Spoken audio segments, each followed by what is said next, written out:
Welcome to the Rugby Obsession Deep Dive. Glad to be here for this one. Imagine for a second, building the third best rugby team on the planet.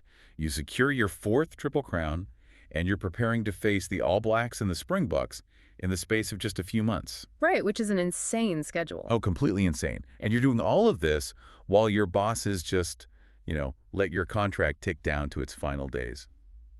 Today, we're looking at the masterclass and really the mystery of Ireland's head coach, Andy Farrell. It's a fascinating situation to look into. It really is. We have this fantastic report from Planet Rugby to guide us through this whole thing.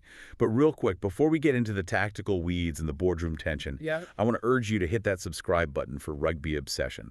You definitely want to be subscribed as we track every twist of this squad's journey. You really do. And the scope of what we are unpacking today is, well, it's really significant.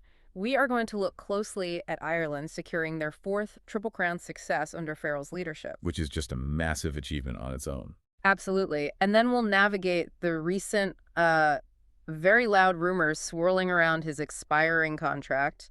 Then we'll look ahead to the absolute gauntlet of test matches on the horizon for this squad. Right, to figure out why this contract stuff actually matters on the pitch. Exactly, because it's more than just paperwork. It's a massive tactical vulnerability. Okay, let's unpack this, because we really have to start with the recent Six Nations results.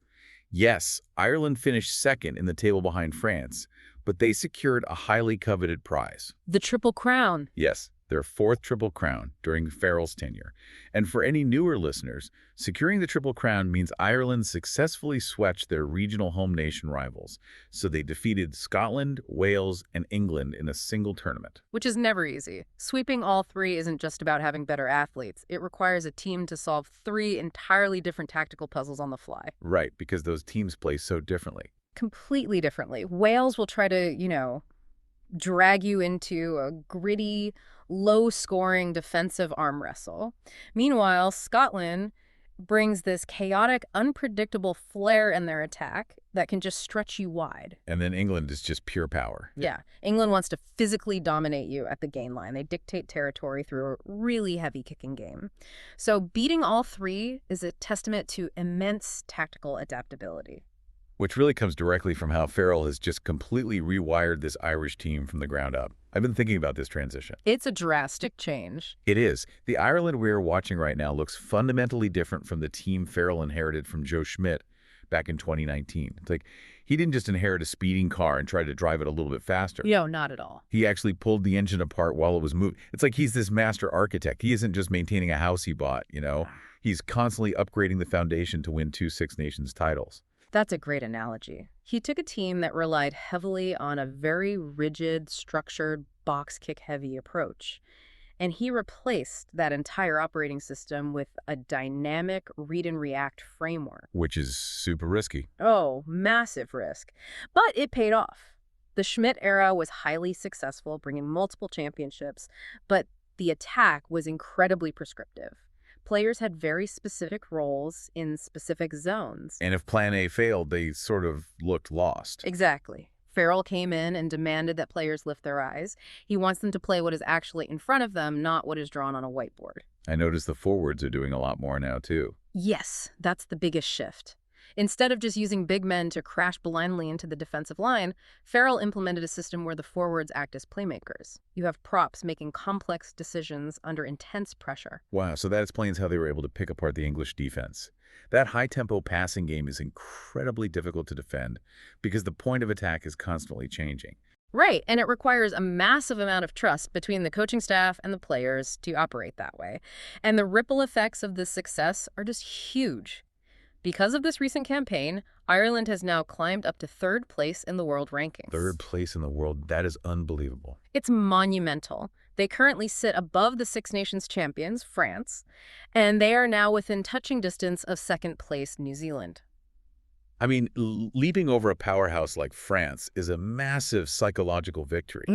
Given the sheer depth of the French player pool right now, proving that Ireland's system punches at that highest weight class just changes everything. What's fascinating here is how this specific style of play positions them for the future. When you have an attacking framework that is this dynamic, you aren't just reacting to the opponent, you are dictating the terms of the game. Right, you're in control. Exactly. And heading toward the inaugural Nations Championship, Ireland isn't stumbling into this new era. They are marching into it with a proven blueprint. It's an incredibly optimistic place for the team to be on the pitch. But off the pitch, there's this lingering shadow. The contract situation. Yeah. Before we get into that boardroom tension, if you're enjoying this breakdown of Ireland's master plan, make sure to hit that subscribe button for Rugby Obsession. We need you with us as we follow this squad. Definitely do that. Now, let's talk about the elephant in the room regarding the man who built this system. Here's where it gets really interesting. Despite all this foundational success, Andy Farrell is actually entering the final year of his contract with the IRFU. Which is wild to think about. It is. His current deal only runs until the end of next year's World Cup. There is nothing formally in place beyond that.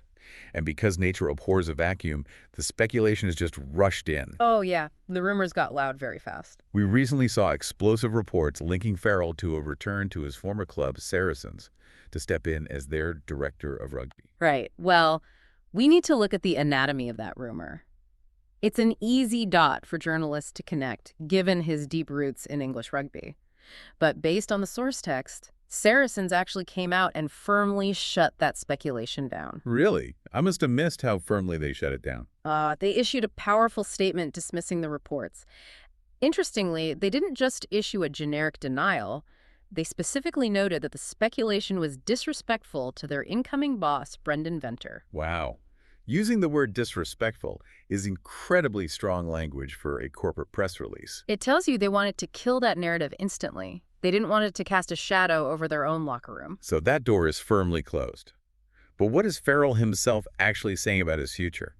Because I watched his press conference, and he seemed incredibly relaxed for a guy with no job security beyond the World Cup. His tone was very revealing. He was direct. He told the press, quote, "I will have a conversation," unquote. And he explicitly noted that he and the IRFU have already spoken about it a bit. Okay, so things are somewhat in motion. Yeah, he added that this formal conversation won't be too far away, but it's the sentiment he attached to it that stands out. He said, "You know that I love this." Well, that's reassuring. It is. He also gave a really telling quote praising his setup. He said, "The staff that we've got is second to none, and as a coaching staff, I think we're getting better." See, I have to push back on this a little bit. If the setup is so perfect, and the staff is cohesive, and he explicitly says he loves the job, why wait on the extension? Like, is this just standard union timeline bureaucracy? Or does having a ticking clock actually keep a coaching staff hungry and hyper-focused? Because letting the coach of the third best team in the world twist in the wind feels like malpractice. That is the pivotal tension here. You are looking at two competing forces. Yeah. On one hand, you have the bureaucratic reality of national unions like the IRFU. Okay. Ireland operates on a central contracting model. Right. The union pays the players directly, not just the clubs. Exactly. So the national head coach is the apex of the entire rugby ecosystem in the country. Contracts of this magnitude take time because you're dealing with long-term budget forecasting and board approvals. It is never just a simple handshake. So there is a massive amount of red tape simply because of how the Irish system is structured. Yes. But your point about the ticking clock shouldn't be discounted. Elite coaches are often driven by immediate existential pressure. When there is a finite endpoint, it can crystallize focus. It prevents complacency, right? Exactly. When you are coaching for your next contract, every single phase of play matters. However, you have to weigh that hunger against the desperate need for stability. Uncertainty at the very top can eventually seep down into the squad. So what does this all mean? Like, put yourself in the boots of an Irish player right now. Or if you're a listener who manages a team at work, why should you care about this specific timeline? If we connect this to the bigger picture, it becomes entirely about navigating extreme tactical and physical adversity. The reason this timeline matters so much right now is because of the brutal schedule Ireland has coming up. It's an absolute gauntlet. It really is. Yeah. Let's look at the July campaign alone. They are set to face the All Blacks, then they take on Australia, then Japan. Going down to the Southern Hemisphere to face New Zealand is arguably the toughest assignment in world rugby. It's just an unrelenting start to the summer. It is the ultimate test, and New Zealand possesses a relentless transition attack. The moment you make a mistake, a dropped ball, or a slow reset, they punish you with a speed and width no other team can match. So you need absolute hyper-focused alignment to survive that. Precisely. You cannot go into a test series against the All Blacks with a fragmented coaching staff. You can't have players distracted by off-field politics. And as if surviving New Zealand, Australia, and Japan isn't enough, the schedule offers zero relief. Because when November rolls around, they are back on home soil for another series of massive tests. Right. They have to face Argentina, Fiji, and the Springboks. So you go from the sheer speed of the summer tests to an entirely different kind of warfare in the autumn. Yeah, Argentina brings immense passion and a famously difficult scrum. Uh-huh. Fiji brings absolute chaos and an offloading game that is nearly impossible to defend against. And then you have South Africa. The Springboks bring a massive forward pack and their infamous bomb squad. They bring world-class, gigantic forwards off the bench in the second half just to crush a tired defense. We are talking about a calendar year where Ireland is systematically facing the absolute best, most physically punishing teams in the world, practically back-to-back. And this is why the contract timeline is deeply relevant. Stability and cohesive leadership are paramount when a team is marching into that kind of fire. Right. You are asking players to put their bodies on the line against the Springbok pack. You cannot afford to have your leadership structure distracted by contract negotiations. Exactly. The players need to know the guy asking them to run through brick walls is going to be there on the other side. And looking at how Farrell operates, there's a huge takeaway here. Notice the positive method he uses. At the top of the world rankings, he doesn't make it about his singular genius. He explicitly credits the staff getting better. It's a very deliberate psychological play. By distributing the credit, he reinforces the very cohesion, he says, is vital to survive this upcoming schedule.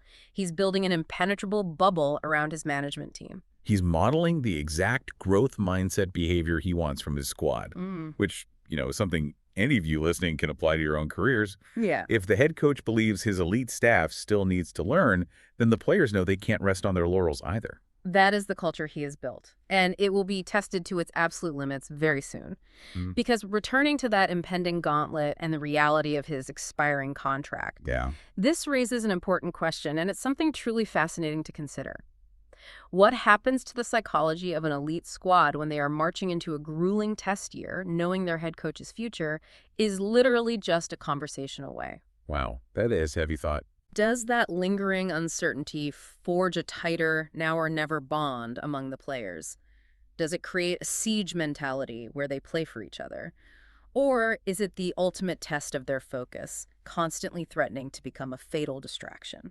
That is the exact question we want to leave you pondering today. Put yourself in the boots of an Irish player right now. We want to hear from you. Drop a comment with your thoughts and opinions on Farrell's future and how you think Ireland will handle this upcoming gauntlet. It's going to be a fascinating year of rugby. It absolutely is. Do you think the ticking clock on his contract is a weapon that will make them sharper? Or a vulnerability that South Africa and New Zealand will exploit? Let us know. And if you want to keep diving deep into international rugby with us, make sure to subscribe to Rugby Obsession. Thank you for listening to the Rugby Obsession Deep Dive, and we will look forward to you listening to our next episode.